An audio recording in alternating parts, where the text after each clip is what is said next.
কি সমস্যা আপনার? জি কোনো সমস্যা নাই তো ম্যাম, আপনার একটা কেকের অর্ডার ছিল। জি আমি জানি আমার কিসের অর্ডার ছিল। এখন আপনি বলেন আপনার কি কোনো টাইম সেন্স নাই? কেকটা আমি সকালবেলা অর্ডার করছি, এখন অলমোস্ট বিকেল। এখন কেকটা যদি নষ্ট হয়ে যায় না, আপনার কিন্তু খবর আছে। এখানে তো আমার কোনো ফল্ট নাই ম্যাম, আমাকে যখনই ডেলিভারি করতে বলছে আমি তো তখনই। এই থামেন তো আপনি, আপনি কোনো কথাই বললেন। টুকটুকি চলো তো আমরা গিয়ে কেকটা কাটি।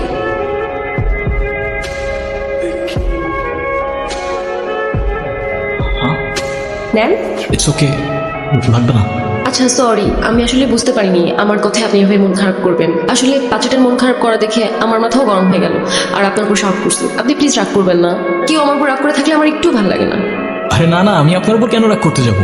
ডোরি, আমি কিছুই মনে করিনি, আপনি নির্দ্বিধায় থাকতে পারেন। তাহলে আপনি এভাবে দাঁড়িয়ে আছেন যে? আমি তো বিলটার জন্য দাঁড়িয়েছিলাম, ক্যাশ অন ডেলিভারি ছিল। সরি, আমি একদম ভুলে গেছি। এই যে আপনার পেমেন্ট। থ্যাংক ইউ, শুক্রিয়া। আপনার নাম্বারটা দেওয়া যাবে?